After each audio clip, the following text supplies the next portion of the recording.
Menurut saya ini adalah tablet terbaik di tahun ini.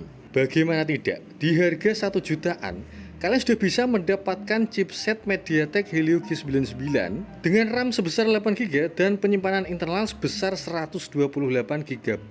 Ini tablet keluaran Advan, yaitu Advan V8. Tidak seperti tablet pada umumnya. Ukurannya compact, hanya 8 inch saja. Ukurannya tipis dan desainnya stylish banget. Tampak belakang sekilas mirip Samsung Tab S7. Ya kalaupun nggak mirip, dimirip-miripin aja lah.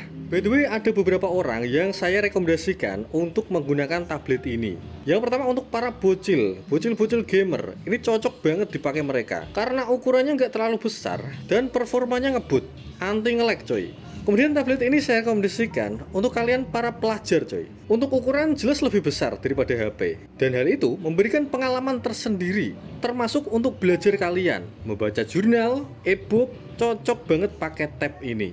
Oh iya, ada satu kelebihan dari tablet ini yang tidak dimiliki oleh tab-tab pada umumnya. Yaitu tablet ini menyediakan koneksi internet seluler coy. Tidak seperti brand sebelah yang hanya wifi only. Ini bisa pakai kartu SIM dan itu all operator, dual SIM lagi. Dan tidak seperti produk Apple yang menyediakan seluler tapi tidak bisa buat nelpon. Tab ini bisa guys buat nelpon, mantap gak tuh? Oh ya, sekarang saya sepil untuk kelengkapan dan kondisi unitnya ketika kalian membeli tablet ini. Yang pertama tentu saja kalian akan mendapatkan satu unit tablet Advan V8 dengan kondisi yang sangat baik sekali, mulus coy. Kemudian di dalam box kalian akan mendapatkan 2 buah kotak. Saya taruh sini dulu ya. Ini kotak kedua isinya charger. Gimana cara bukanya ini? Susah banget coy. Langsung paksa aja. Ini dia. Ini isinya charger. Yang pertama ada batok kepala charger dan ada kabel charger juga.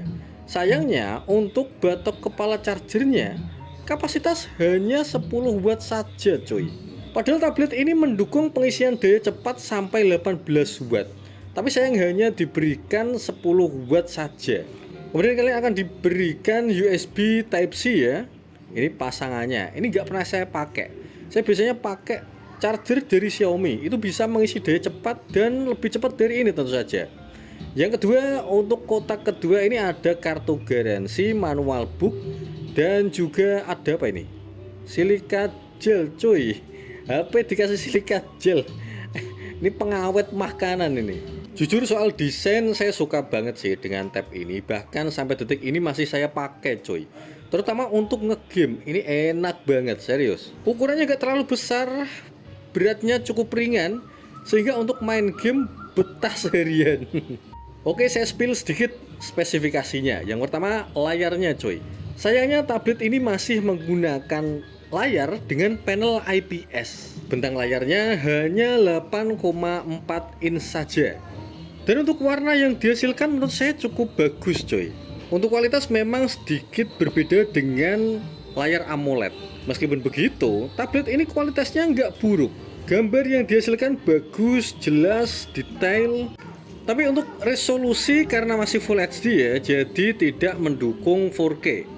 Hanya mentok sampai 2K 60 fps dan tidak ada fitur HDR-nya. Dan untuk kualitas suara kira-kira seperti ini ya.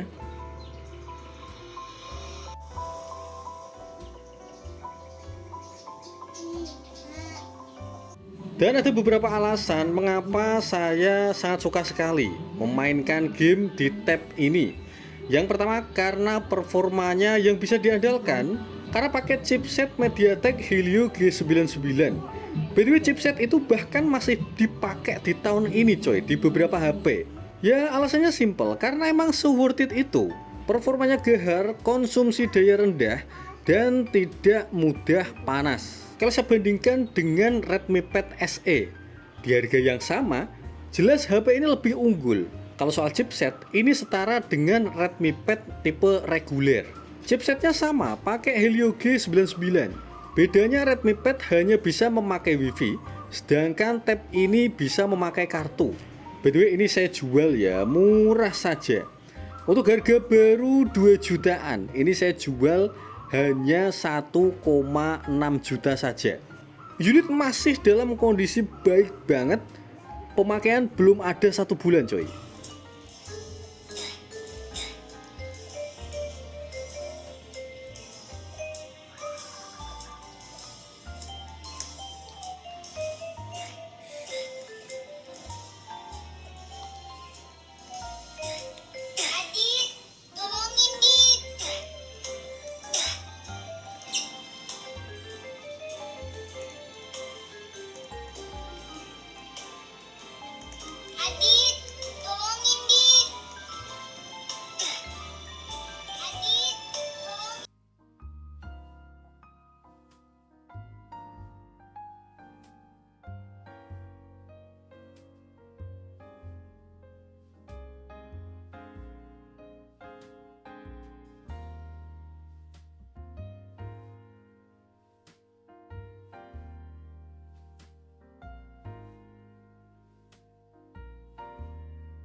Kelebihan lain dari tab ini adalah masih memakai sistem Android murni. User interface-nya mirip banget dengan Google Pixel. Kelebihannya tentu saja lebih lancar karena tidak ada aplikasi-aplikasi bloatware.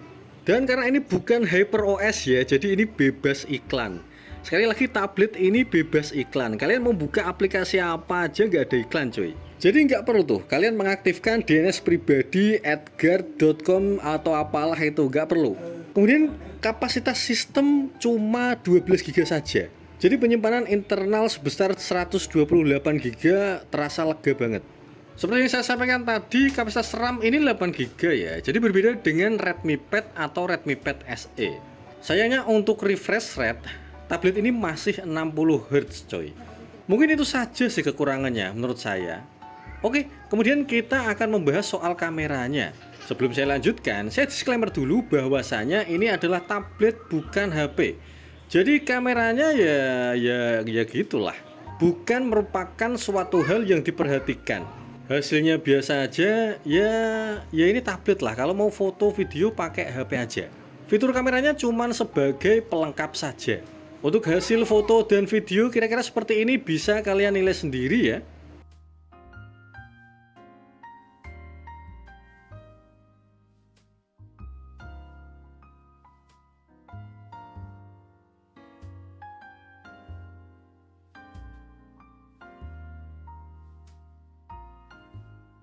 Bentar. Ini saya benar-benar merekam menggunakan tab ini. Dan hasil rekamannya di luar nalar coy. Untuk tablet seharga segitu, ini hasilnya mantep banget. Stabil coy. Untuk kualitas warna dan gambarnya memang tidak begitu bagus ya. Tapi untuk kualitas perekamannya ini saya buat jalan terlihat stabil banget. Ini mantap sih ini. Tapi sayangnya untuk kamera depannya tidak stabil sama sekali. Masih bergetar, berguncang, dan hasilnya juga tidak begitu bagus. Oke, dan itu adalah sedikit review singkat untuk tablet yang saya jual, Advan Tab V8. Hanya 1,6 juta saja, kalian sudah bisa mendapatkan tablet gaming yang perekamannya cukup stabil. Dan bagi berminat silahkan cek komentar, saya sematkan ada link Tokopedia di sana. Tapi untuk harga ada biaya layanan ya, jadi harganya saya naikkan. Oke, sekian dan terima kasih sudah menonton video ini sampai akhir dan jangan lupa subscribe. See you guys, assalamualaikum warahmatullahi wabarakatuh.